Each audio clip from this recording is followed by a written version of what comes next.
Welcome back into the Sports Source. This segment brought to you by Benedict Construction. Is your kitchen just not big enough for your family anymore? Have you added to your family and now the family room needs to be reworked?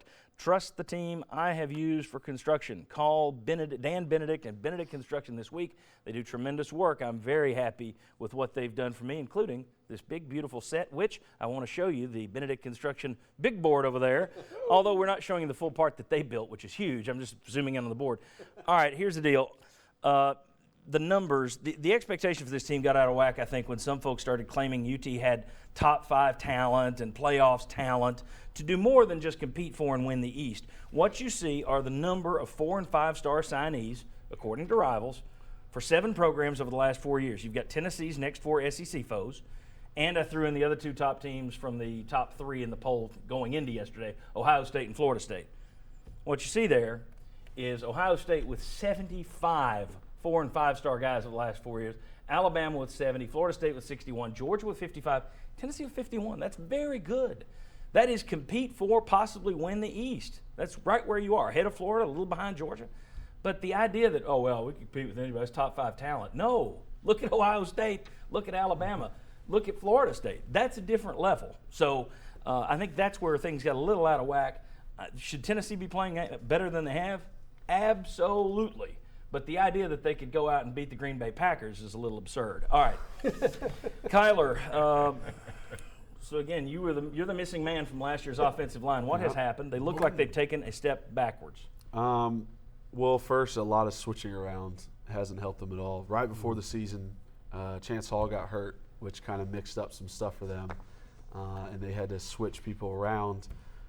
Another thing is they're not meshing very well as a unit. A lot of these guys, you know, Jayshon was the only guy yesterday that started at the same position he did last year. Right. Everybody else was in different positions.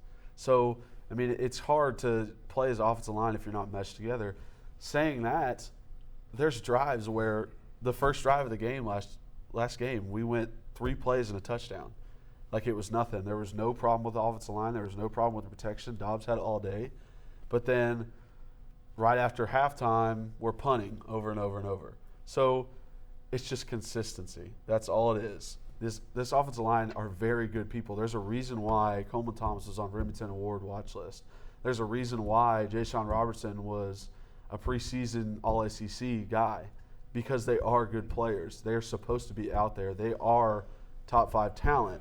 Now, if they go out there and do it every single play is the question. You did have guys rotate around, but you started the season, the interior 3 were the same interior 3 in the same spots. Robertson, Thomas, Wiseman from a year ago. High Hardwin. Why you would think there would be, if not a step forward, at least not a step backwards or a step toward inconsistency that forced them to move guys around. Is there any explanation there? I mean, it really just comes down to the players. You know, as a coach, you can only do so much. You tell them how to do it. You show them in practice. You explain plays to them, but it's up to them to go out there and perform. Now, I don't know if the guys, you know, had the right attitude going to the first game. You know, it might have just been the first game, getting the jitters out, whatever. But as a unit, as together, cohesive, I mean, they're all my friends, and I love every single one of those guys. They just have to play more consistent. They have to do the right things more often, the right technique more often. 3 sacks allowed yesterday, 8 tackles for loss, which is a huge concern with this offense. It's not exactly an offense that can get behind in the sticks. Very quickly, 30 seconds. People are now going to look at Chance Hall as the savior. Jack Jones was supposed to be the savior. They got a little better, and then they had their ups and downs yesterday.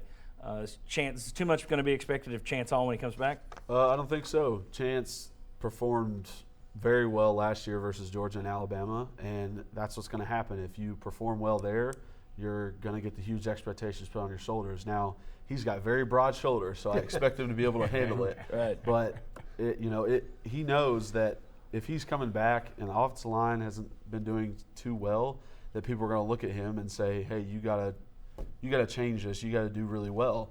So, I mean, it's up to him and, the approach that he takes to this game. Okay, let me get one last comment on you.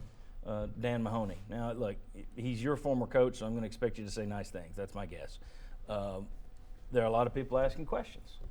Your thoughts on Dan Mahoney, offensive line coach? I think he's the greatest coach that we got. I mean, he's one of the most connecting guys on the staff. I love him. I babysit his kids before. I have a very close relationship with Coach Mahoney, and I think he's doing everything that he can with the offensive line. You know, he's not the one out there playing. It's not him, you know, not throwing his hands, or it's not him ducking his head or anything like that. He's telling them what to do. I know he is. I've been in practice with him.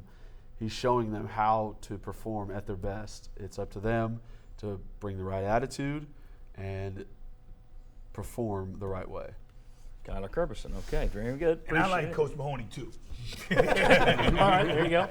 Sterling mentioned last week the possibility of an I formation package. Well, yesterday during the SEC Network broadcast, Andre Ware said, you know, you could see that against Florida, which makes me think, yeah, an I formation package is probably coming. So, how big of a package is it? Should they use it? If it's that good of a deal, why haven't you been using it already? Come on back on the Sports Source. We'll discuss the I formation package.